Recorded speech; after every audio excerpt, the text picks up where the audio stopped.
Então nós vamos falar claramente em relação à felicidade. E eu sei que aqui todo mundo em Nova Londrina é feliz, que não tem problema, que nem sabe o que é infelicidade, né? Mas lá em Luanda, lá temos esse problema lá. Porque tem hora que a gente é feliz, e daí a pouco já não é mais. Né? Então, vamos trazer aí o que o Espiritismo vem falar sobre essa questão da felicidade. E essa frase aqui, a felicidade não é deste mundo, já começa a nos ajudar a entender a questão da felicidade. E vamos ver por que nela está incluído que ela não é deste mundo. Então a gente vai se contentar, ficar na lamúria, ficar triste, ficar infeliz. Não é desse mundo mesmo, eu vou chorar nos cantos e acabou. Por isso é bom que a doutrina espírita vem com essa luz, né, contemporânea, porque o espiritismo é uma doutrina muito contemporânea, né? E nesse tema, porque esta frase, quem tem uma ideia de quem é esta frase? A felicidade não é deste mundo.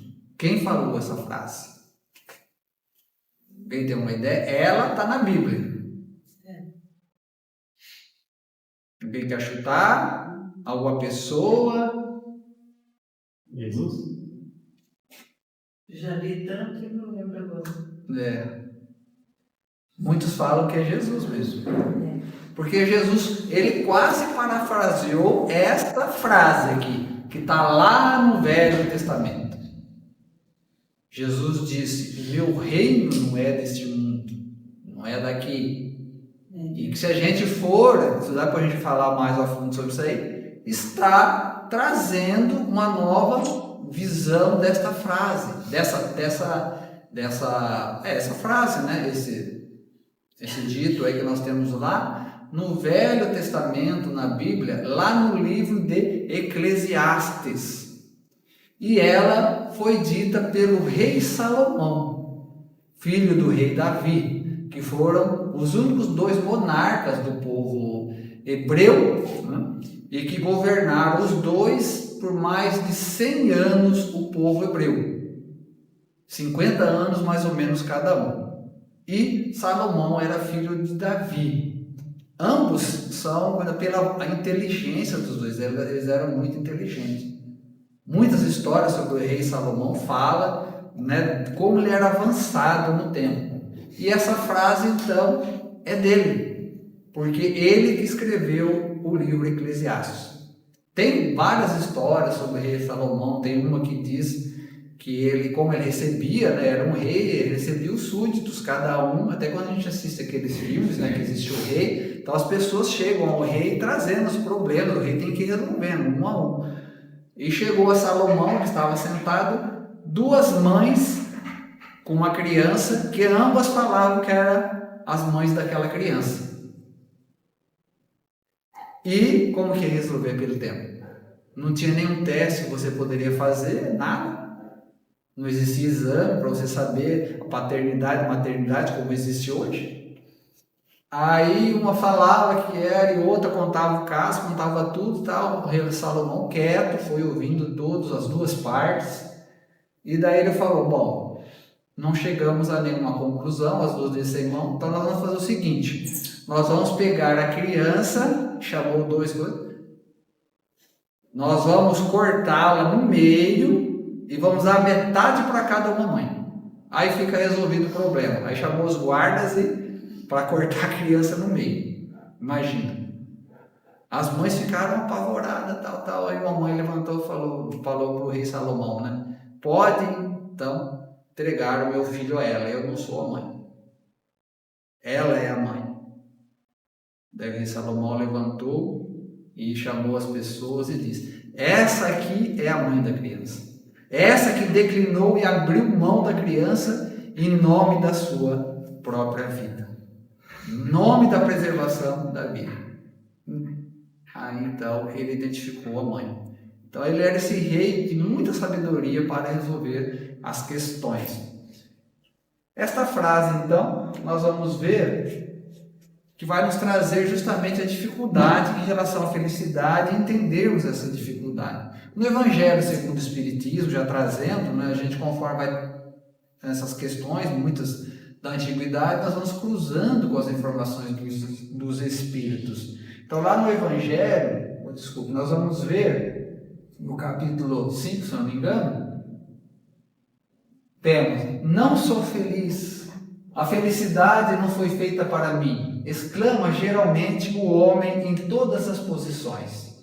Isso, meus caros, que é uma mensagem do Espírito, meus caros filhos, prova melhor do que todos os raciocínios possíveis a verdade desta máxima do Eclesiastes: a felicidade não é deste mundo. Então o Espírito que traz essa mensagem no Evangelho, ele diz que nós, em geral, a população terráquea, fica nessas reflexões, né, diante das dificuldades que nós temos. Em todas as classes, como ele fala, que nós temos as pessoas com essa dificuldade nas classes mais humildes, mais baixas financeiramente, até as mais altas. As pessoas, às vezes, com doenças difíceis, até as pessoas saudáveis. Todos, de um momento ou outro, ou mais ou menos, às vezes reclamam que a felicidade não foi feita para ele, ou que ele está sendo infeliz. E é um tema que a gente vai ver ao longo de toda a história da humanidade. Vejamos que o livro Eclesiastes, ele foi escrito há 1500 anos antes de Jesus. Contando com mais 2000 anos de Jesus, já são 3500 anos. Essa questão, essa discussão sobre a felicidade não ser desse mundo. Algum conceito em relação à felicidade que vem do latim, ele tem uma raiz grega e uma raiz latina. Do latim, do grego, vamos falar mais tarde, é ditoso afortunado. Não afortunado de fortuna. Não quer dizer que a pessoa que tem uma fortuna, mas a pessoa que ela traz dentro de si sentimentos, né, que levam a ela a esse estado ditoso. Isso seria felicidade. Todos nós somos assim? Talvez em alguns momentos. Pessoal, vou tirar o paletó aqui que acho que eu exagerei. Então nós estamos nessas dificuldades a todos os momentos. Então, estar feliz é estar nesse estado ditoso. E nessa passagem nós estamos vendo, através do tempo, em relação à felicidade, buscando aí a questão da filosofia, não é? Primeiro o Velho Testamento, que nós já conseguimos falar, quando no Antigo Testamento nós vemos ali aquela romaria que todo o povo hebreu fez em relação desde quando eles saíram lá de Ur, foram convocados, né, Abraão, que é o patriarca do povo hebreu, para que fosse a rumo de uma terra prometida, porque à época todos os povos eram politeístas. Então o povo hebreu, que teve a missão no planeta Terra de trazer a questão da religiosidade, a primeira missão era proclamar, divulgar um Deus único, ou seja, o monoteísmo, que todos eram politeístas. E Abraão então saiu da sua terra natal, primeiro em direção à Mesopotâmia, e para que uma nova, deixando a sua família, para trazer, né, como uma nova população, já aí criando um novo povo que ia ser criado a partir de então, imprimindo a ideia do monoteísmo. E assim foi, né? Chegaram até a Terra Prometida, mas depois acabaram se deslocando para o Egito por causa de grande seca, etc. Foram escravos lá e Moisés é chamado para poder então libertar o povo hebreu que já estava escravo do povo egípcio há mais de 400 anos. Sabemos toda a história, que Moisés, então, esse grande missionário que veio há um tempo, já trazer as primeiras noções da questão das leis divinas. Ele libertou o povo hebreu, caminharam pelo deserto por 40 anos, justamente para que Moisés tivesse tempo de levar a questão do monoteísmo a esse povo que já tinha perdido essa noção, porque eles estavam há 400 anos no Egito e, como era um povo politeísta, já tinham adquirido as ideias politeístas. Tanto quando ele sobe no morro para orar e receber os 10 mandamentos, que é o princípio das leis divinas, o primeiro anúncio das leis divinas, quando ele desce, as pessoas já tinham feito um bezerro de ouro para poderem adorar imagens, né, que eram justamente isso que os hebreus, a partir de Abraão, vinham combater. Então a história do povo hebreu vai se desenvolvendo. A felicidade para eles, o que era? Chegar na terra prometida, retornar à sua terra natal, né? E adoração de um único Deus, um Deus único, que já ajudava bem na questão da humanidade à época, porque os povos politeístas, em relação aos deuses, eles, primeira coisa, faziam sacrifícios. E eram sacrifícios de seres humanos. Depois, com o povo hebreu, eles faziam sacrifícios também ao Deus único, não é? Porque era um Deus ainda, o Senhor da guerra, um Deus que punia ainda, porque era um povo nômade, ainda numa estádio de primatividade. Então, o Deus tinha que ser um Deus enérgico, um Deus poderoso. E eles faziam também sacrifício, só que eram demais. Os politeístas eram de pessoas. E quanto maior o sacrifício, maior esses deuses iam agradar. Então os pais sacrificavam os filhos, colocavam lá na fogueira, porque era algo que ia arrancar um pedaço deles. Então o sacrifício era maior.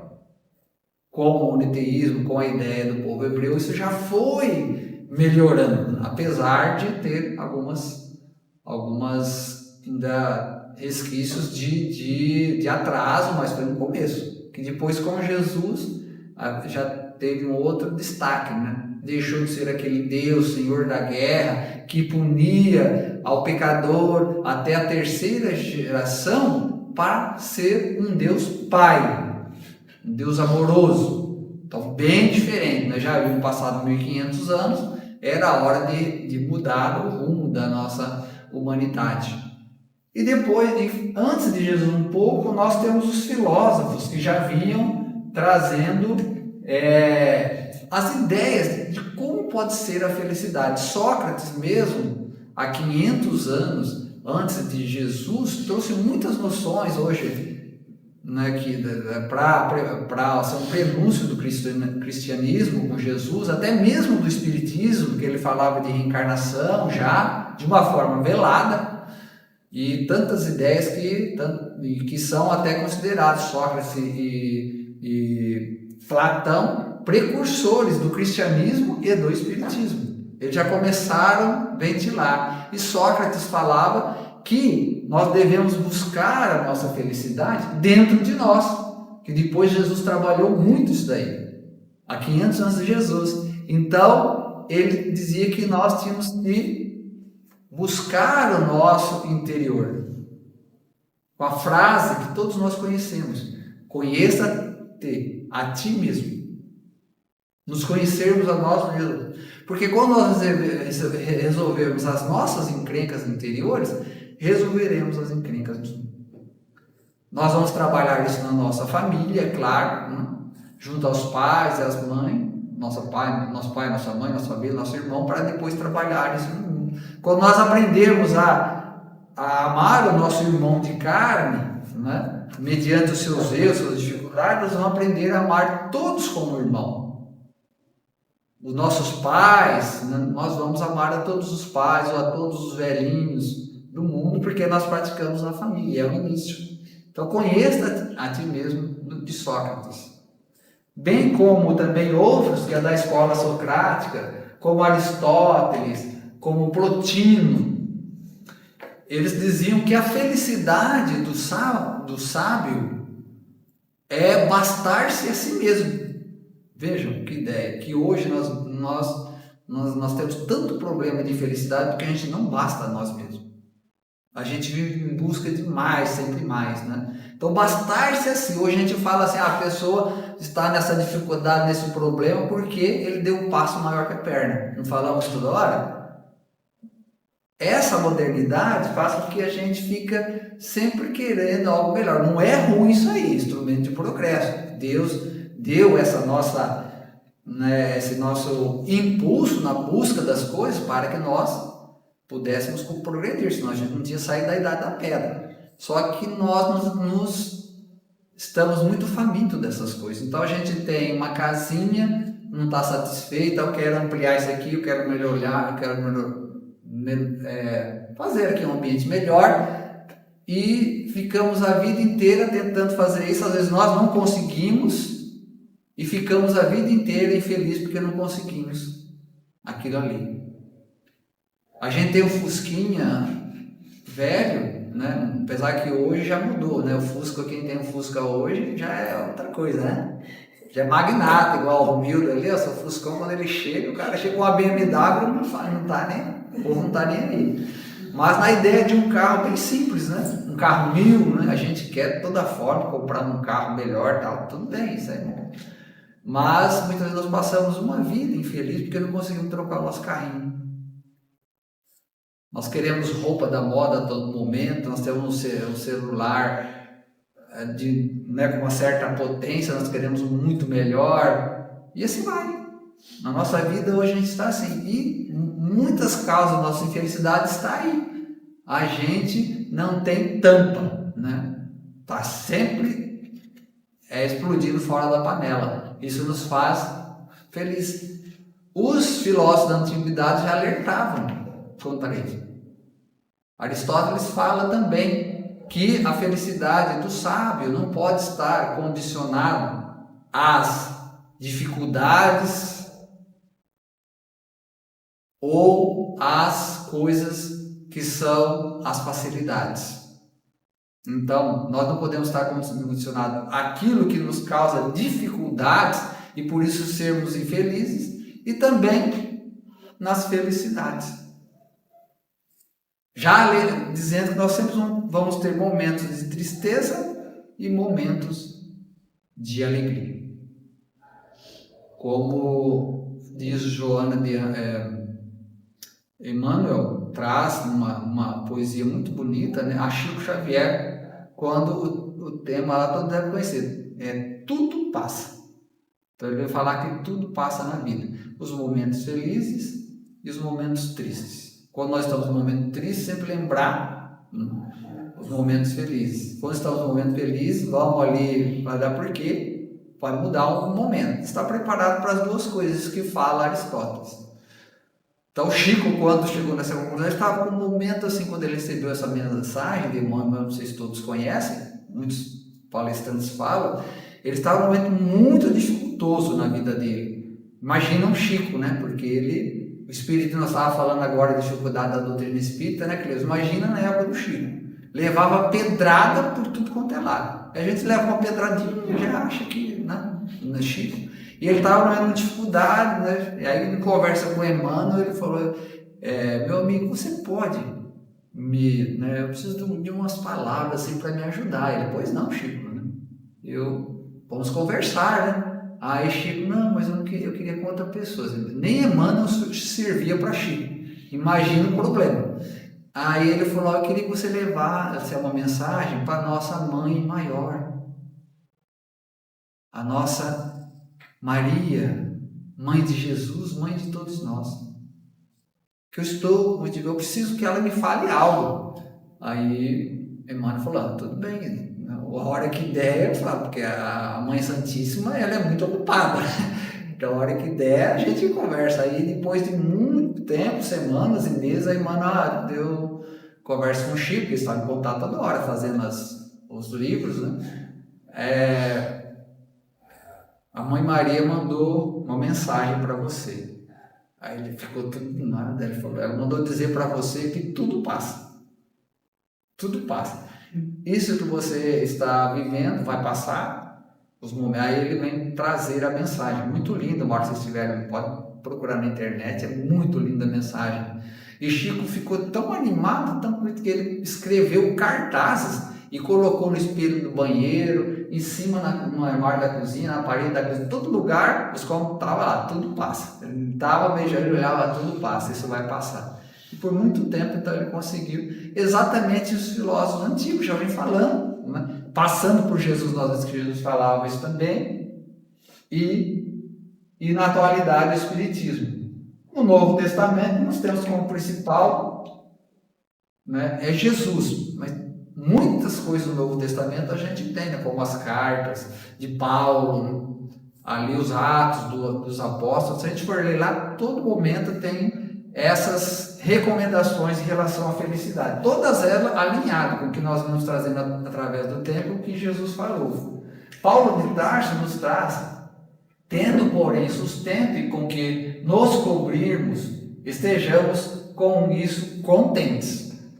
Então, para fechar mais ou menos o que nós estamos falando, né? Já falou isso aí lá pouco depois de Cristo, nos alertando, né, que a gente tem que ter um limite para as coisas, senão não vamos ser felizes. E os antigos, nossos pais, sempre nos educaram dessa forma, não é verdade? Falaram, principal coisa é isso aí, para crer gente, mas como nós não temos juízo ainda, então a gente sai fora. Mas nossos próprios pais nos deram essa educação. E o Mestre Jesus, então, principalmente, e lembrando a questão das bem-aventuranças, quando Jesus vem nos trazer tantos ensinamentos, porque as bem-aventuranças está lá no Sermão do Monte, um dos 4 sermões que Jesus proferiu, né? Sermão da Montanha, sermão profético, que é muito profundo, sermão do cenáculo, que é quando se reúne na última ceia, e o sermão dos 8 ares.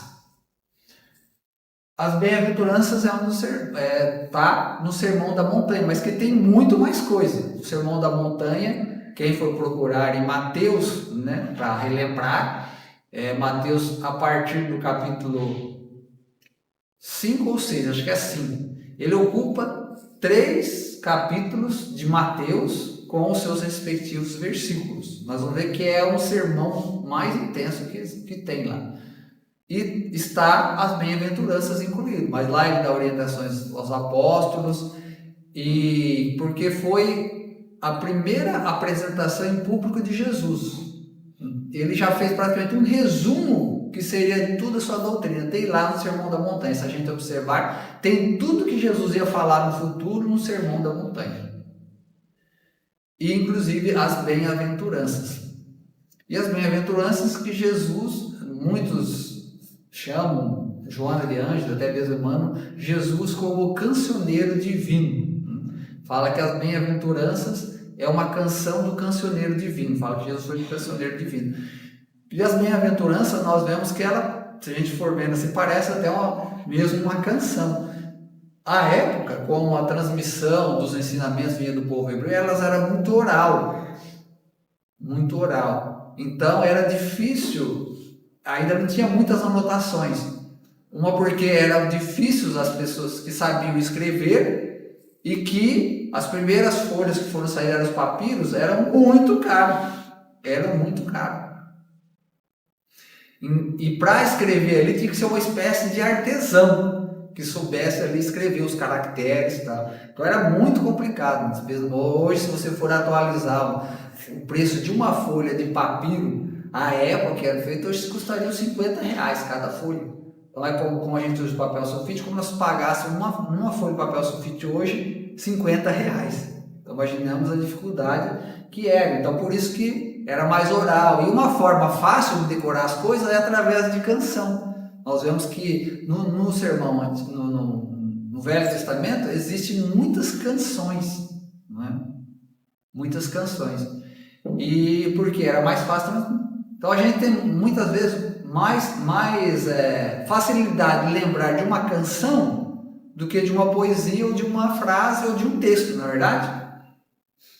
Tenho certeza que aqui as pessoas lembram de muitas canções, mas esquecem muitos textos que leram, que viram, porque a canção ela traz um ritmo, parece ter uma ascensão, e a época era muito utilizada. Mas Jesus, com as bem-aventuranças, ele vem nos trazer muitos requisitos para a gente entender condicionado à nossa felicidade. Quando ele vem falar das bem-aventuranças, ele começa lá: bem-aventurados os pobres de espíritos, porque deles é o reino dos céus. Cortou um pouquinho lá. Os que choram, porque eles serão consolados. Os mansos, porque eles herdarão a terra. Os misericordiosos, porque eles alcançarão misericórdia.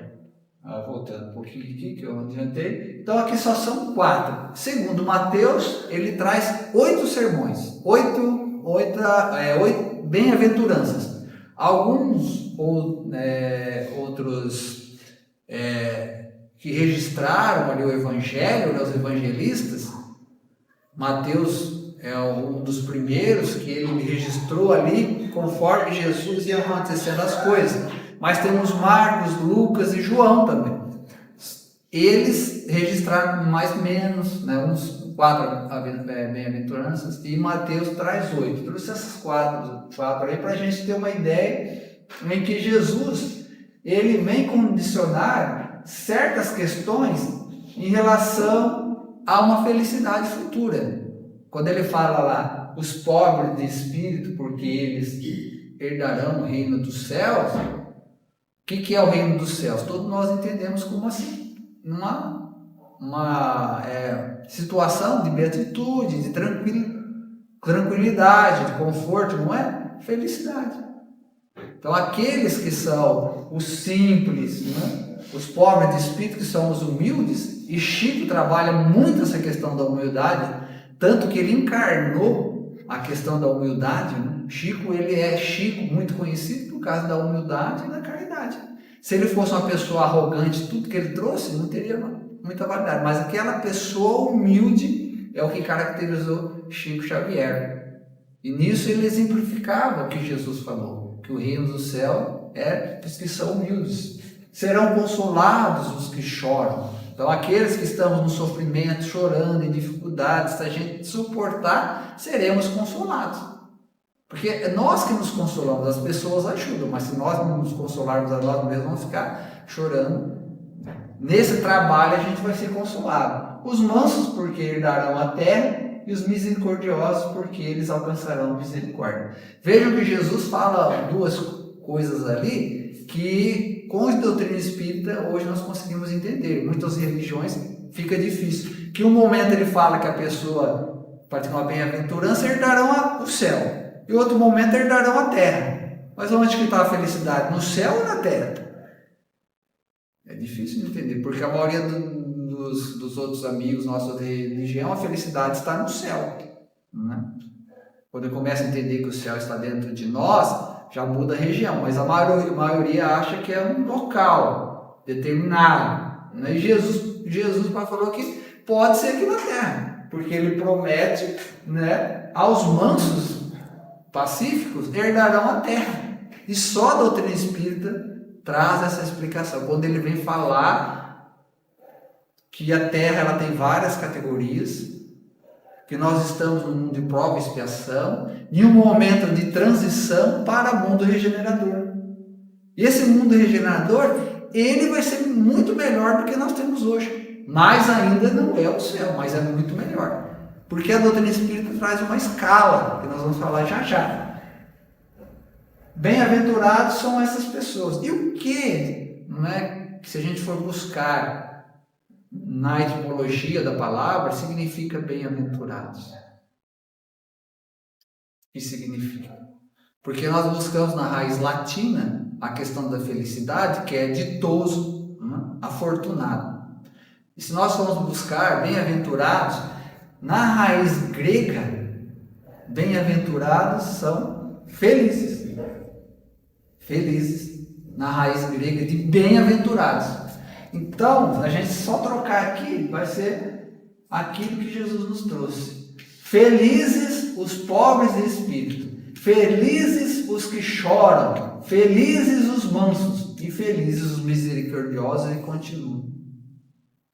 Felizes. Então, bem-aventurados são aqueles que serão os felizes de então, mais à frente. Tá dando entendimento, pessoal? Tá? É que vocês estão congelados aí, mas deve ser por causa do frio, né? A gente entende. Bom, dando seguimento aqui, buscando a Jesus, que ele já vai trazer um condicionamento, né? Que essa aqui é uma regra de ouro que Jesus nos deixou. Muitos estudiosos falam que isso é uma regra de ouro. Que Jesus, numa pequena frase, ele condicionou a questão da felicidade. Amar a Deus sobre todas as coisas e ao próximo como a si mesmo. Ele criou um triângulo aqui de 3 elementos que é o segredo da felicidade. Sem isso daí a gente vai ser sempre infeliz. Então amar a Deus é uma coisa que não é tão difícil de compreender, né? É difícil para muitas vezes as pessoas entenderem como que é Deus. E a doutrina espírita traz, né, a sua forma de entendimento a Deus. E uma grande importância em relação ao entendimento de Deus, porque pelo entendimento errado de Deus, que as maiores guerras que nós temos no planeta Terra é porque nós não entendemos a questão de Deus. As guerras religiosas, as cruzadas, mataram mais do que a Primeira e Segunda Guerra Mundial. Mais do que a Primeira e Segunda Guerra Mundial.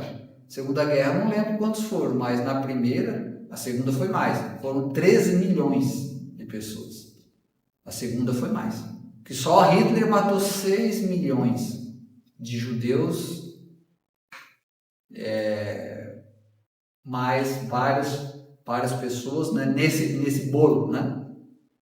Porque ele era homofóbico, os ciganos, ele matava todos os ciganos que encontrava, pessoas de rua, matava tudo, né? E principalmente os judeus, que ele era antissemita. Então, mas nesse triângulo de Jesus fala primeiro amar a Deus. E a doutrina espírita, que surgiu com o livro dos Espíritos, né? A primeira pergunta, que é o único número que eu sei de questão, a número 1. Kardec, é tão importante essa questão, pergunta: quem é Deus? Na primeira questão do livro dos Espíritos. Veja, quão importante. Kardec já sabia que isso era um problema da humanidade. Ele colocou no livro dos Espíritos, que é onde surgiu a doutrina espírita. Inteligência suprema do universo, causa primária de todas as coisas. E depois ele vai desenvolver muitas ideias em relação a Deus. Muito importante. Jesus já falou, né? Amar a Deus sobre todas as coisas, porque Deus é o mais importante, é o princípio e o fim de todas as coisas, né? Lembrando a música de Raul Seixas, quem é da época dele, né? Deus é o princípio e o fim de tudo. Depois o outro elemento, o próximo. Amar ao próximo como a nós mesmos. O próximo é um instrumento da nossa felicidade. Se nós não amarmos o próximo, nós não somos felizes. Falando de música, Tom Jobim tem uma frase da sua música que ninguém pode ser feliz sozinho. Música de Tom Jobim. Ninguém é feliz sozinho. Nós dependemos da felicidade do outro. Então nós nunca vamos ser felizes. O nosso planeta Terra só vai ser um planeta feliz quando nós acabarmos com todas as misérias. Porque se nós estamos felizes, a gente vai dormir de noite sabendo que um filho nosso está com uma dificuldade, ou está numa prisão, ou está no mundo das drogas, ou está passando frio numa sarjeta, ou está com fome, ou está com uma doença grave. Qual pai que vai ser feliz? Quando nós entendermos que todos nós somos irmãos, temos o mesmo DNA espiritual, porque somos todos filhos de Deus, então se for ver o meu DNA espiritual, é igual do Júlio, da Cleusa, de todos nós que estamos aqui. Então todos nós somos irmãos, então por isso nós vamos ser felizes. Um filho nosso é filho nosso, mas ele é um irmão nosso. E tirando a questão do filho, que é uma ligação muito forte, mas a questão do irmão. Quem que vai muito sabendo que o irmão seu está na dificuldade? Quem vai querer estar no céu sabendo que o seu filho está no inferno e nunca mais vai sair de lá? Então você vai estar lá sorridente, regozijando, porque dando risada. Assim é a teologia católica. Você vai estar feliz com aquelas pessoas que estão no inferno. Então você vê um filho seu lá e você vai estar tranquilo, porque você está no céu. Como diz Chico Xavier, com certeza o inferno está cheio de mães, não? Porque nenhuma mãe vai largar, deixa o céu e vai para o inferno junto com o filho. Com certeza, né? Então ele dizia que o inferno, com certeza, se existir, está cheio de mães, não? Então nós somos felizes, por isso que vai demorar muito para o nosso planeta ser muito feliz. Até nós conseguirmos consertar todas essas misérias, para a gente colocar a cabeça no travesseiro e pensar, nossa, estamos todos bem. O planeta está bem, não tem guerra. Imaginemos, gente, essa guerra que está ocorrendo lá na Ucrânia e Rússia, entre Ucrânia e Rússia, já morreram mais de 30 mil pessoas. Mais de 30 mil. 19 mil crianças. 19 mil crianças. Quando a gente ouve uma notícia dessa, gente, a gente pode estar feliz num lugar quentinho, comendo a melhor comida do mundo. A gente perde o apetite. Perde? Se a gente está num spa, onde a gente estiver, num resort, se ouve isso na televisão, você já começa a perder a graça daquilo ali. É a mesma coisa se ouvir que um filho seu foi morto. Quem está lá no spa, de repente alguém liga, seu filho morreu um acidente aqui, ele morreu. Ou num resort, o que acontece com você?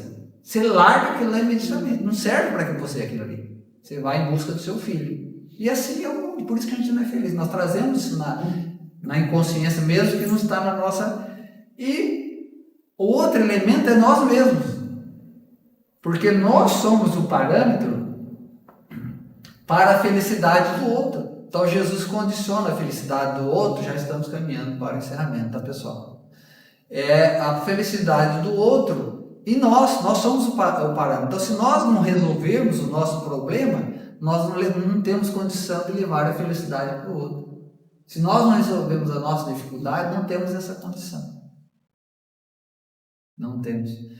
Então, nós precisamos nos resolver para ir em busca do outro e de Deus. Nesse triângulo, dentro está a felicidade, o caminho da felicidade.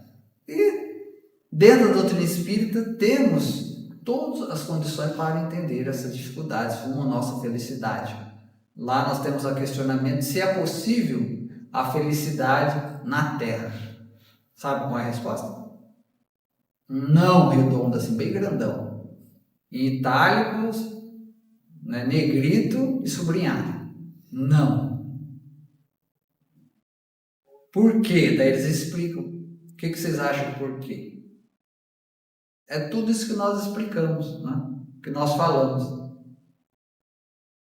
Mas depois, no fim, ele fala, só que o homem tem, não é bem a missão, outra palavra que quase lembra a missão, ou a obrigação, né? Não é, mas também remete à obrigação, de ser o mais feliz possível conforme lhe é, vamos dizer assim, possível na Terra. Nós temos a obrigação de tentarmos ser felizes apesar de todas as adversidades.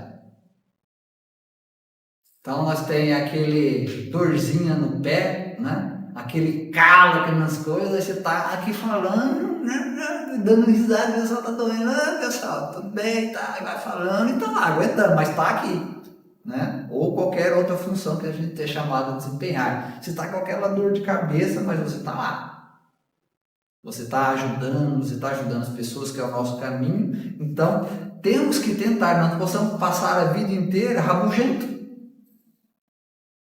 Não é? vamos ficar a vida inteira rabugento por causa das coisas. Vamos em busca das, né, das possibilidades para a nossa felicidade. E dizer, né, já encerrando, que o nosso planeta, nessa escala de felicidade, nós vamos para o mundo de regeneração, mas ainda é um mundo que o bem vai estar mais ou menos igualitário com o mal.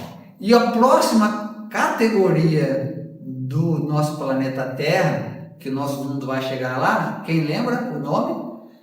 Mundos felizes ou ditosos.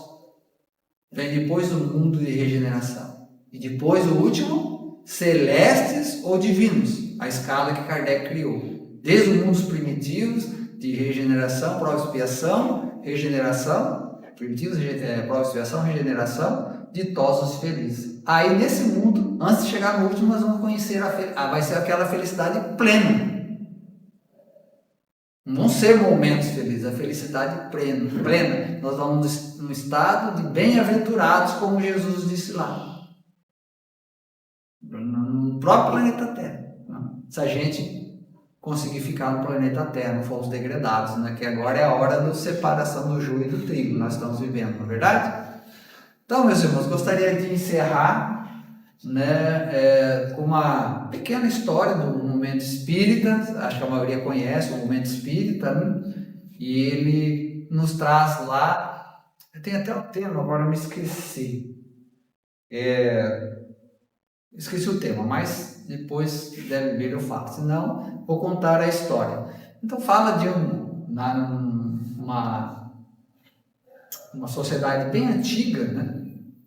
Na época dos reis, dos reinados, tinha um rapaz, ele era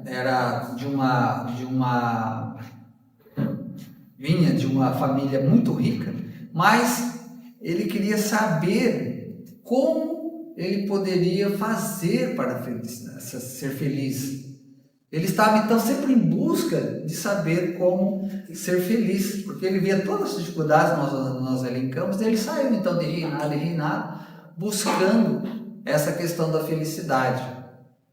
Aí ele ouviu dizer que tinha um rei em determinada região montanhosa que era muito bom, e ele poderia ter a resposta dessa busca. E ele foi lá. Quando ele chegou nesse castelo, ele observou muitas pessoas que buscavam esse rei e estava ali, ficou esperando por mais de 2 horas, observou um pouco o castelo. Quando chegou frente ao rei, o rei até se desculpou pela espera, mas que poderia falar com ele só daí 2 horas. Aí ele ficou até um pouco, né? Imagina, a gente já começa, já vem aquele ser rabugento que existe em nós.